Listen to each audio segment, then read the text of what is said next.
सोलापुर शहर मध्य विधानसभा चुनाव क्षेत्र के कांग्रेस से मुस्लिम को उम्मीदवार देने के लिए बड़ी घमासान चल रही है।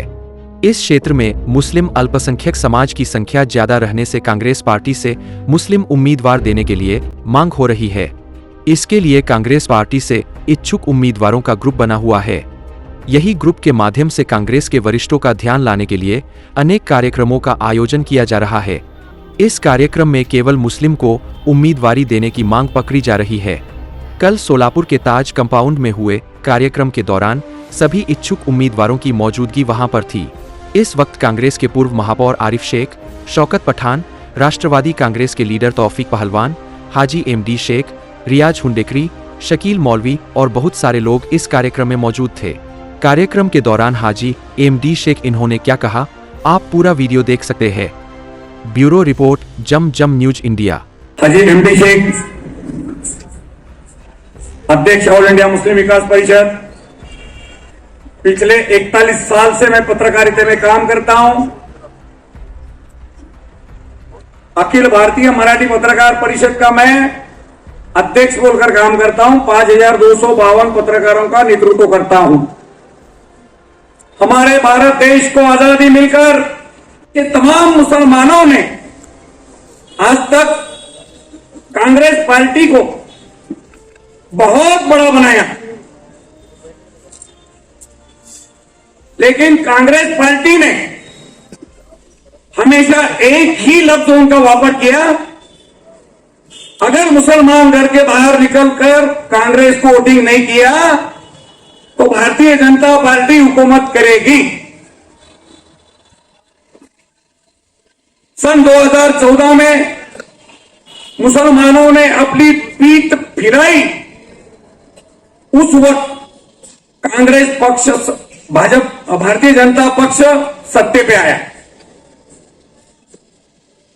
क्या नुस्खा हुआ भाई हमारे मुसलमानों का? कौन क्या कर सका? लेकिन भारतीय जनता पार्टी सत्ते पर आने से कांग्रेस पार्टी का नुकसान नहीं हुआ क्या नहीं हुआ? कांग्रेस पार्टी, मुसलमान वो कौम है, चाहे तो कांग्रेस को सत्ते पर ला सकती और लात डालकर बिता भी सकती। और उन्होंने देखा है 2014 में तमाम मुसलमान एक हुए, इसलिए कांग्रेस पार्टी को घर में बैठना पड़ा। बाहर जाने का वक्त उनका सवाल ही नहीं पैदा होता।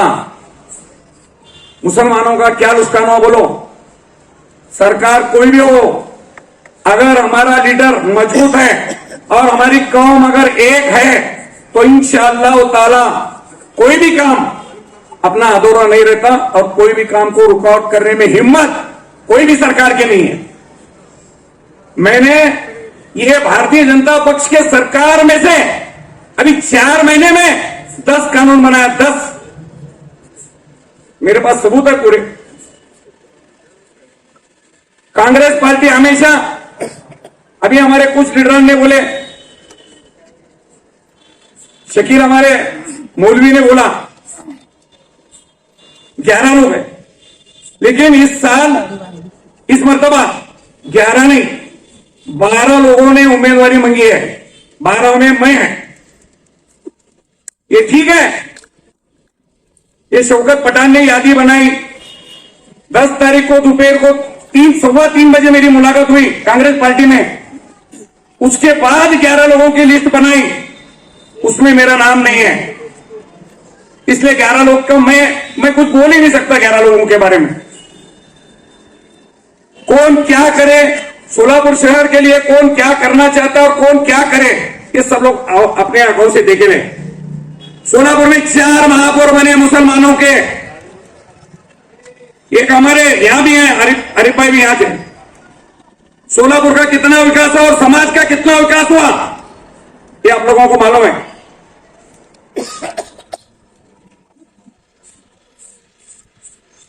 अभी 3 महीने पहले जो लोकसभा चुनाव हुआ, उस लोकसभा चुनाव में भारत देश के तमाम मुसलमान सुबह 6 बजे से लाइन में ठहरकर हमारे मां बहने मतदान के लिए ठहरे और मतदान किया। हम सब तमाम भाई और दोस्त बिरादर तमाम लोगों ने मतदान किया। इसलिए कांग्रेस पार्टी को 100 जगह मिले, 100 जगह।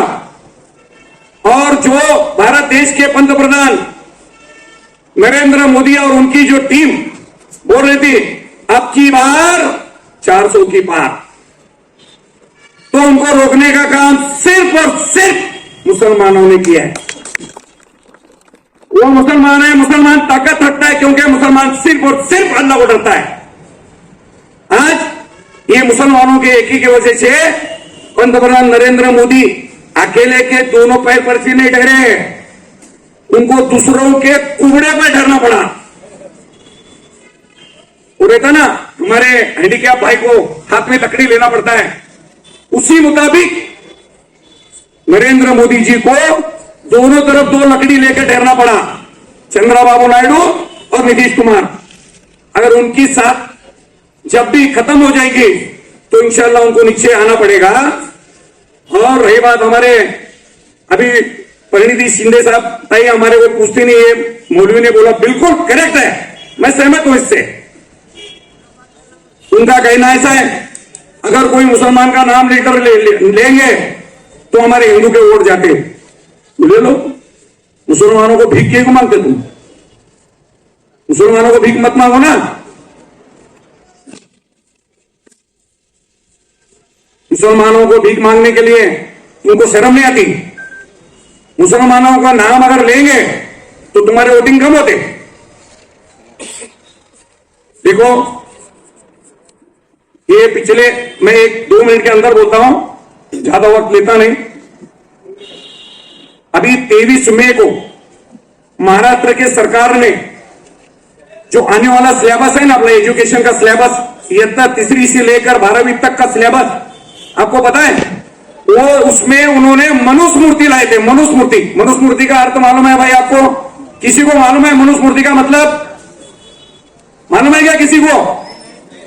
मनुस्मृति का मतलब है उन्होंने जो हिंदू राष्ट्र लाना चाहते ना, उसमें का मनुस्मृति का मतलब भगवत गीता गाने का, मनाचा श्लोक करने का, ये सब उन्होंने एजुकेशन के सिलेबस में लाए, मतलब अभ्यासिका में लाए थे। अगर मैं ख्याल नहीं करता तो याद रखो उसमें ये छपाकर आया था। मैं 23 मई को घर में बैठा, बात में न्यूज आई, कोई महाराष्ट्र में कोई अखबार में नहीं, मेरे पास आई, मैं भी नहीं छापा। दूसरे दिन से काम को लगा, पूरे मोहम्मदन के जितने ऑफिसर है एजुकेशन के बंबई तक सबको फोन लगा के उन्होंने क्या लाया तो वो मंगा के लिया। 376 पेजेस का है, उसकी किताब बनाई। किताब बनाकर 2 हेड मास्टर डाक बंगले में बिठाकर 2 दिन अभ्यास करने को लगाया मुसलमानों के। उन्होंने बताया मुझे सब, यानी कि हमारी पूरी मुस्लिम की नस्ल खत्म करने का काम ये नालायक सरकार ने करने का काम किया था। लेकिन कोई कांग्रेस या तो महाविकास आघाड़ी ने कोई आवाज नहीं उठाया। ये आपको किसी को भी मालूम नहीं, इसलिए मैं बता रहा हूं। तो इतनी बड़ी साजिश वहां पर हो रही थी। वक्फ बोर्ड के अंदर काफी दिनों से ऐसा ही जगह खाली थे, 179 लोगों की जगह खाली थी, मंजूरी मैंने लाया यही सरकार में से। एक संपादक बोल के जो है अपनी पावर है, उसका पावर का ताकत बताकर मैंने 179 लोगों के लाया। 1000 करोड़ रुपए हमारे मौलाना आजाद आर्थिक विकास महामंडल को मांग मैंने किया, 1000 करोड़ की मंजूरी लाया और 5-5 लाख रुपए लोन देने का काम मुसलमानों को चालू है 6% रेट ऑफ इंटरेस्ट से, और जो टाइम में भरता है उसका ब्याज भी माफ। शिक्षक भर्ती कई एक सालों से बंद थी, अल्पसंख्यक के 80% शिक्षक भर्ती करना बोलकर मैंने मंजूरी लाया। 30 बच्चों के लिए सख्ती है, एक क्लास में 30 बच्चे में 30 का 20 बच्चे करके लाया, ताकि हमारे टीचर ज्यादा बढ़ेंगे, उसके अंदर टीचर लोगों को नौकरी मिलेगी। और एक बात बताऊं, 30 अप्रैल को मुझे मालूम है मुद्दा, नहीं मुझे मुद्दा मालूम है, तुम कुछ कर नहीं सकते तो बोलो भी मत, मैंने कर नहीं सकते तो बोलो मत। तुम 12 नाम का नाम नहीं लिए इसलिए मेरे को बोलना पड़ रहा है, अगर 12 नाम का लेते थे तो मैं भी सहमत हूं। और एमडी शेख के काम के बारे में तमाम पूरे सोलापुर को ने तमाम महाराष्ट्र को सब अच्छी तरह से मालूम है इंशाअल्लाह। वो जो मनुस्मृति का जो मुद्दा था मैंने बार बार 3 मीटिंग लिया, 3 जून, 8 जून और 23 जून, 3 मीटिंग लेके पूरे शिक्षण संस्था चालक के और प्रिंसिपल की वो ठहराव लेकर मनुस्मृति को 26 जून को पूरा रद्द करने का काम किया। लेकिन आपको मालूम है, एक भी अखबार वाला उसको छापा नहीं, जबकि महाराष्ट्र के चीफ सेक्रेटरी के सामने अजित पवार ने डिक्लेअर किया महाराष्ट्र राज्यामध्ये मनुस्मृतीला थारा नहीं, एक भी पेपर में छापा नहीं। मैंने मेरे अखबार में, दैनिक बंधु प्रेम में और कुछ अखबार में छाप के लाया और तमाम सोशल मीडिया और भारत देश के 22 उर्दू अखबार में छाप के लाया। ये मुसलमानों को कुछ नहीं मालूम रहता, इसलिए आवाज उठाने के लिए हमारा एक नुमाइंदा हर जिले से विधानसभा में जाना जरूरी है। इसलिए मैं समझता हूं महाराष्ट्र के तमाम हर जिले के मुसलमानों ने महाविकास आघाड़ी को हर जिले को कम से कम 2 सीट या तो 1 सीट, टोटल 42 से लेकर 45 तक सीट हमको मिलना, ऐसी मांग की है और ये बराबर है। बुलाया, बहुत ही अच्छा काम किया।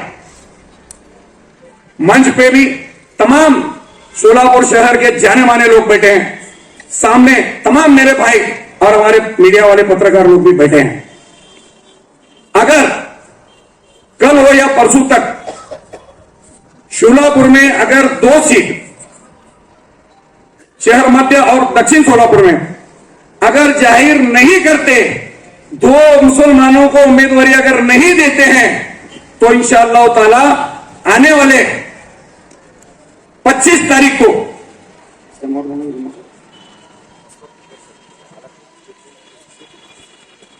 ये तमाम अभी 2 दिन का इंतजार करेंगे। 2 दिन के अंदर अगर उन्होंने मुसलमानों को अगर सीट देने का काम नहीं किया, उम्मीदवारी नहीं दी, मुसलमानों की अगर उन्होंने कीमत नहीं की, तो इंशाअल्लाह ताला 22-23 तारीख के दिन फिर से एक मीटिंग यहां पर इंशाअल्लाह बुलाएंगे और उस मीटिंग में तय करके एक सोलापुर, पूरे सोलापुर शहर और जिले का मेळावा पानगल स्कूल के अंदर तय करेंगे और उसमें इंशाअल्लाह ताला आने वाले वक्त में यानी कि 20 नवंबर को मतदान करना या नहीं करना या किसको ठहरा करना, इसका फैसला इंशाअल्लाह आप तमाम लोग मिलकर आने वाले 4-5 दिन के अंदर करेंगे, ऐसा मैं जाहिर करता हूं।